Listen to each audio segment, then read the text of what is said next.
Welcome to সঙ্গীত পাঠশালা। আজকে আমরা ক্লাস 11 ফার্স্ট সেমিস্টারে এডুকেশন নিয়ে আলোচনা করব। এখানে আমরা ফার্স্ট ইউনিট শিক্ষার অর্থ, ধারণা ও লক্ষ্য শুরু করেছিলাম। শিক্ষার অর্থ নিয়ে সম্পূর্ণ ক্লাসটি এর আগে আমরা 50টি প্রশ্ন আলোচনা করে দিয়েছি। প্রথম পর্বে সেটি আলোচনা করা আছে, অবশ্যই চ্যানেলে ভিজিট করে প্রথম পর্বটি দেখে নেবে।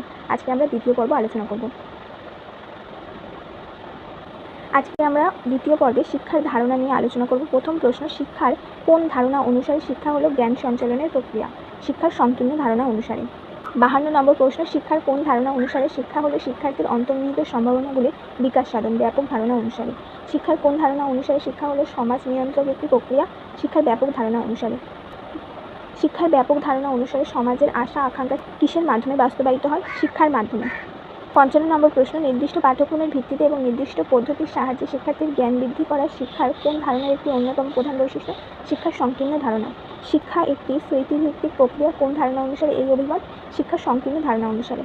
শিক্ষা হলো গতিশীল প্রক্রিয়া যা সারা জীবন ধরে চলতে থাকে কোন ধারণা অনুসারে এটি সত্য? শিক্ষার ব্যাপক ধারণা অনুসারে। কোন ধারণা অনুসারে শিক্ষা একটি অভিযোজনের প্রক্রিয়া? শিক্ষার ব্যাপক ধারণা অনুসারে শিক্ষা অভিযোজনের প্রক্রিয়া। কোন ধারণা অনুসারে শিক্ষা বহুমুখী প্রক্রিয়া? শিক্ষার ব্যাপক ধারণা অনুসারে। কোন ধারণা অনুসারে শিক্ষক, শিক্ষার্থী, সমাজ, পাঠ্যক্রম ইত্যাদির সমন্বয়ের মাধ্যমে শিক্ষা কার্যকরী হয়? শিক্ষার ব্যাপক ধারণা অনুসারে শিক্ষা হচ্ছে বহুমুখী প্রক্রিয়া। কোন ধারণা অনুসারে শিক্ষা হলো ডিগ্রি বা শংসাপত্র লাভের প্রক্রিয়া? শিক্ষার সংকীর্ণ ধারণা অনুসারে। শিক্ষার কোন ধারণা অনুসারে শিক্ষা হলো ক্রমবিকাশের প্রক্রিয়া? শিক্ষার ব্যাপক ধারণা অনুসারে। শিক্ষার সংকীর্ণ ধারণা অনুসারে কিসের ভিত্তিতে শিক্ষার্থীদের ডিগ্রি বা শংসাপত্র দেওয়া হয়? নির্দিষ্ট সময় ধরে পড়াশোনা করে শিক্ষার্থী যে জ্ঞান আয়ত্ত করে তা পরীক্ষার দ্বারা যাচাই করে। 64 নম্বর প্রশ্ন, শিক্ষার কোন ধারণা অনুসারে শিক্ষা শিশুর জন্মগত সামর্থ্য, অন্তর্নিহিত সম্ভাবনা ও স্বতঃস্ফূর্ত চিন্তার শক্তি ক্রমবিকাশে সাহায্য করে? শিক্ষার ব্যাপক ধারণা অনুসারে। 65 নম্বর প্রশ্ন, কোন ধারণা অনুসারে শিক্ষা একটি একমুখী প্রক্রিয়া? শিক্ষার সংকীর্ণ ধারণা অনুসারে। শিক্ষক বলে যাবেন এবং শিক্ষার্থী শুনে যাবেন। শিক্ষার একটি জীবনব্যাপী প্রক্রিয়া শিক্ষার কোন ধারণা অনুসারে এটি প্রধান বৈশিষ্ট্য? শিক্ষার ব্যাপক ধারণা অনুসারে। শিক্ষা হলো শিক্ষক ও অভিভাবকদের দ্বারা নিয়ন্ত্রিত একটি প্রক্রিয়া যেখানে শিক্ষার্থীর চাহিদা, প্রবণতা, সামগ্রী ইত্যাদি বিবেচিত হয় না। এই ধারণাটি শিক্ষার কোন ধারণা অনুসারে সত্য? শিক্ষার সংকীর্ণ ধারণা অনুসারে এটি সত্য এবং শিক্ষার সংকীর্ণ ধারণার একটি অন্যতম প্রধান বৈশিষ্ট্য। শিক্ষার কোন ধারণার প্রধান বৈশিষ্ট্য? শিক্ষার্থী কেন্দ্রিক বা শিশু কেন্দ্রিক শিক্ষা ব্যাপক ধারণা। শিক্ষা শিক্ষক ও অভিভাবকদের দ্বারা নিয়ন্ত্রিত প্রক্রিয়া কোন ধারণা অনুসারে? সংকীর্ণ ধারণা অনুসারে।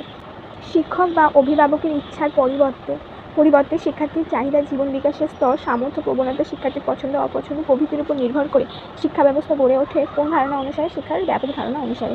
শিক্ষা হলো পরিকল্পিত পঠন পাঠনের মধ্যে দিয়ে শিক্ষার্থী এক বা একাধিক ডিগ্রি লাভে সাহায্য করার প্রক্রিয়া বা শিক্ষা হলো ডিগ্রি লাভের প্রক্রিয়া। এটি কোন ধারণা অনুসারে? সংকীর্ণ ধারণা অনুসারে।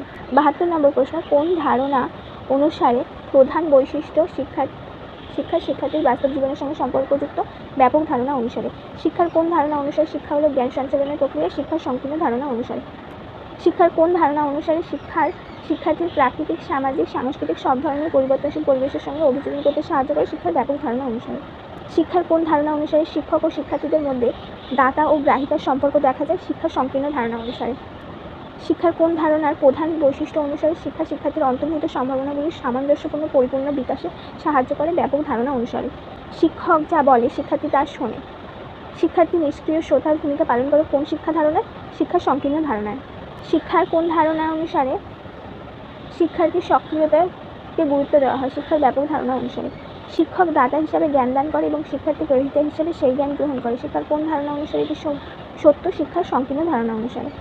শিক্ষার কোন ধারণায় শিক্ষার্থী কেবলমাত্র বিদ্যালয়ের শিক্ষকের কাছেই নয়, সেই সাথে পরিবার, পরিবেশ, television, radio, cinema, press, media প্রভৃতি থেকে বহুবিধ মাধ্যম থেকে শিক্ষা লাভ করে?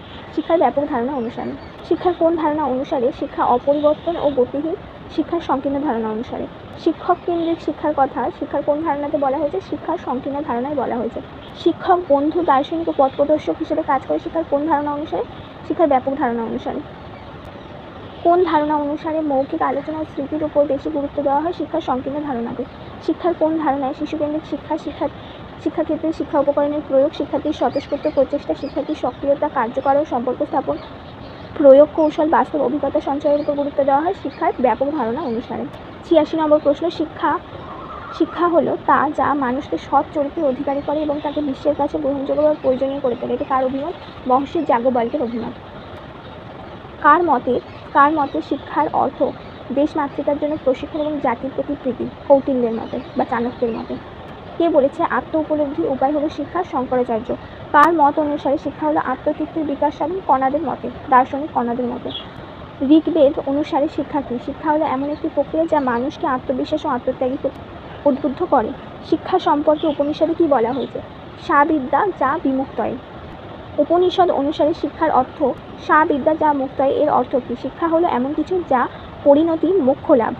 মোক্ষ লাভ হচ্ছে শিক্ষার পরিণতি। শিক্ষা হলো চারিত্রিক গঠন এবং ধার্মিক জীবনযাপনের উপায়। একথা কে বলেছেন? স্বামী দয়ানন্দ সরস্বতী। কে বলেছে শিক্ষা মানুষের দেহ, মন ও আত্মার পরিপূর্ণ বিকাশ ঘটায়? মহাত্মা গান্ধী। কার মতে শিক্ষা হলো অন্তর্নিহিত সত্তার পরিপূর্ণ বিকাশ? স্বামী বিবেকানন্দের মতে। কার মতে বিশ্ব প্রকৃতির সঙ্গে সামঞ্জস্য বিধানের মাধ্যমে মানব জীবনকে তাৎপর্যপূর্ণভাবে গড়ে তোলাই হলো শিক্ষা? রবীন্দ্রনাথ ঠাকুরের মতে। কার মতে শিক্ষার লক্ষ্য হলো মানুষকে দিব্য জীবনের জন্য প্রস্তুত করা? ঋষি অরবিন্দের মত অনুসারে। কার মতে শিক্ষার্থীর দেহ ও মনের সৌন্দর্য ও অন্তর্নিহিত পূর্ণতাকে বিকশিত করে? দার্শনিক প্লেটোর মতে। কার মতে সুস্থ দেহ সুস্থ মন মানসিকতার সৃষ্টি হলো শিক্ষা? অ্যারিস্টটলের মতে। 100 নম্বর প্রশ্ন, কার মত অনুসারে শিক্ষা হলো এমন কিছু যা মানুষকে প্রকৃত মানুষ হয়ে উঠতে সাহায্য করে? দার্শনিক কোমেনিয়াসের মতে। কে বলেছে শিক্ষা হলো মানুষের বিভিন্ন প্রকার মানসিক শক্তির বিকাশ সাধনের উপযুক্ত অনুশীলন? মন্টেগু।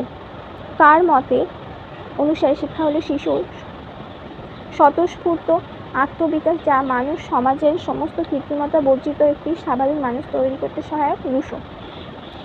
শিশুকেন্দ্রিক শিক্ষার জনক কে? কাকে বলা হয়? রুশোকে। শিক্ষা হলো সেই বিকাশ প্রক্রিয়া যার মাধ্যমে ব্যক্তি প্রকৃতির রাজ্যে নিজের বিস্তৃতি ঘটায় ও মানব সমাজের সঙ্গে নিজেকে একাত্ম করে।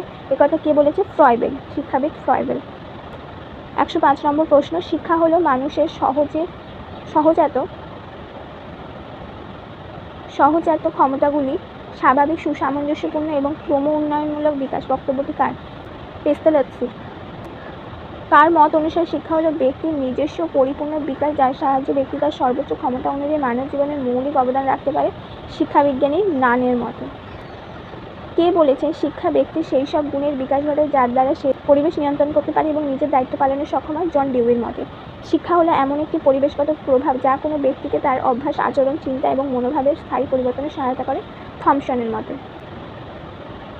কার মতে শিক্ষা হলো মানুষের শৈশবকাল থেকে পরিণত বয়স পর্যন্ত জীবন বিকাশের এক প্রক্রিয়া যার দ্বারা সে ক্রমবিকাশ ও তার প্রাকৃতিক, সামাজিক ও আত্মিক পরিবেশের সঙ্গে সঙ্গতি বিধানে সমর্থ হয়?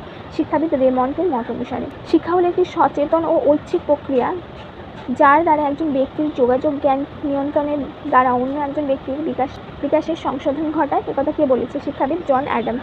এই ছিল তোমাদের আজকে 110টি গুরুত্বপূর্ণ প্রশ্ন। অবশ্যই প্রথম পর্বটি চ্যানেলে ভিজিট করে দেখে নেবে।